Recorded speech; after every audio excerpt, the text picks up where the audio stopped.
I know you were at Wembley on Sunday.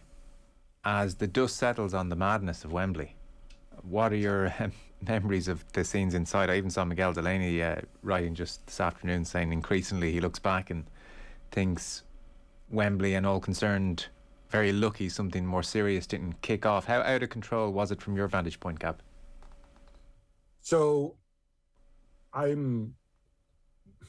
have a holiday booked and I do not want to test positive for COVID before that. So I got there way early. I avoided the crowds and I was inside. So I can tell you what I saw inside and some of my reporting. I did speak to a lot of people afterwards, because I know a lot of people who went to the game and you've all read their experiences.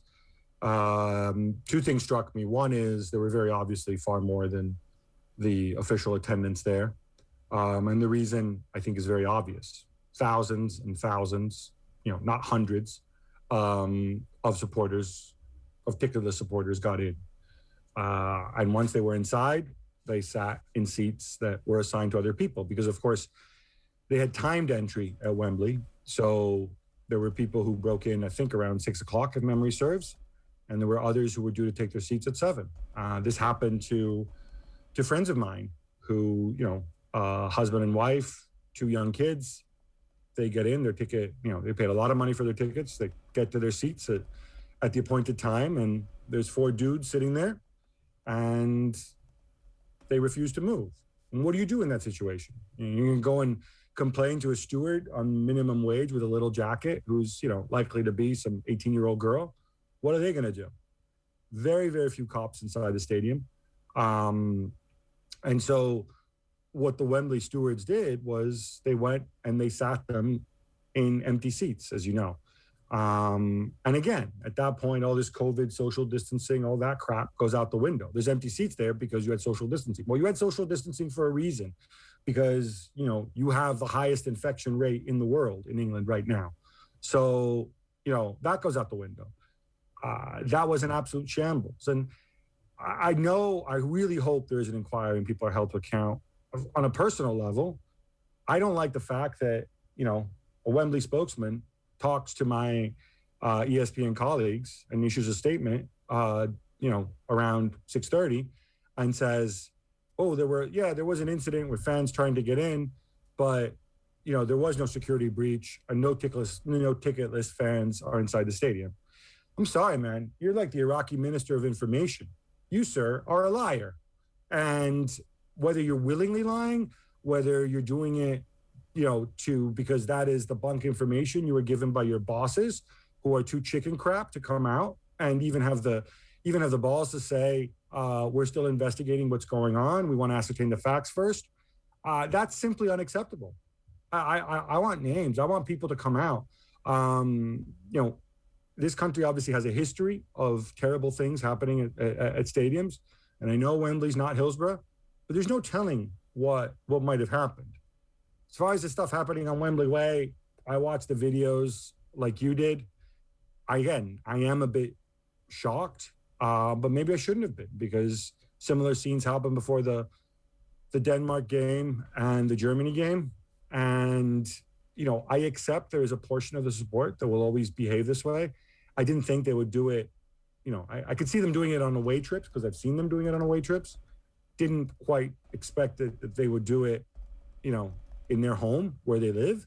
But even then, I got to take it back to the police. I can't deal with the police continually saying about how clever they are and how safe their stadiums are. And we've got this wonderful football intelligence. And look, we stamped out hooliganism or whatever. Because you know what? On the day, you weren't there. And on the day, a lot of people were scared. A lot of bad things happened. A lot of worse things could have happened. And you need to do a full inquiry as well. You're very good at going to people at the Sarah Everard vigil and taking candles off of middle-aged women and threatening to arrest them and carting them away. How about you man up and go and deal with it? And don't tell me that there were 300. The minimum security requirement was 300 police and there were 450. You know what? Maybe you're not that smart. Maybe 450, maybe that shouldn't be the minimum security requirement. Maybe all your clever people or experts in crowd control got that one wrong. How about you come out and own it? How about you come out and say, we done screwed up, because you can't just come out and say, oh, there was a situation and we dealt with it. What the hell did you deal with? I mean, I'm sorry if I get a little annoyed, but, I feel for all the fans who were there, whether they were supporting England or Italy. I feel for the other fans who went up and didn't have tickets and just thought that they would soak up the atmosphere peacefully and have a drink on Wembley Way, because these guys screwed it up for everyone. I think your anger is well placed, to be honest with you. The whole thing was a thundering disgrace and could have been so much worse. And a few thoughts. This is a country very practiced in hosting big games, so there shouldn't have been any issue. Secondly, it was obvious, even to me sitting in Dublin, just looking at my phone early on, and I mean early on, that London was bubbling and not going in the right direction. So even if they were under-resourced, how they didn't pull in extra resources by 5, 6, 7 o'clock is beyond me.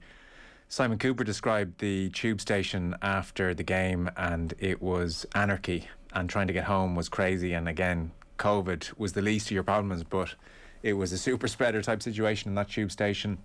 And there was just this air of lawlessness, which must have been terrifying for a bunch of people, like your friends. What do you do when someone is in your seat? I mean, do you confront them? Some people did confront, and that led to messy scenes. I mean, a few of the journalists have made the point that if Luke Shaw hadn't scored early and just lifted the mood and almost proved the great distraction, things could have got ugly. And then the other obvious point, going back to your opening point, is if there had been a capacity crowd at Wembley, then things would have been a whole lot more serious. They are incredibly lucky there was not a capacity crowd there. No, they locked gates while people were coming in. They got this all wrong, and there were shades of this, again, just a couple days earlier against Denmark, and 10 days earlier against Germany. And this is important because we've all come through a 16 months nightmare, which isn't over yet. And in these situations, we've had to put our trust in our governments and our trust in authority, and trust that they made the right decisions. And maybe some were right, some were wrong, I'm sure they were mostly made in good faith. But there has to be accountability to go with it, because when there is no accountability, when there are essentially cover-ups, that's when you lose faith in authority.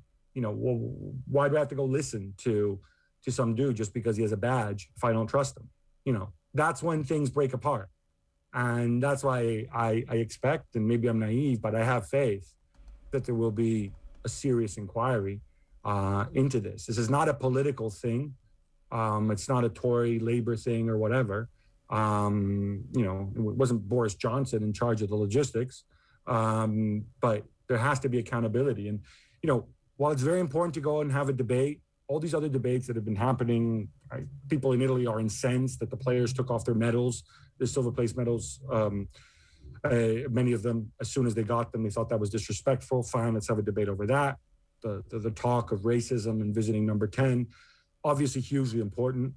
But there has to be room to also debate everything that went wrong, because, that could have cost lives, right in the here and there. And that goes much further, in my opinion.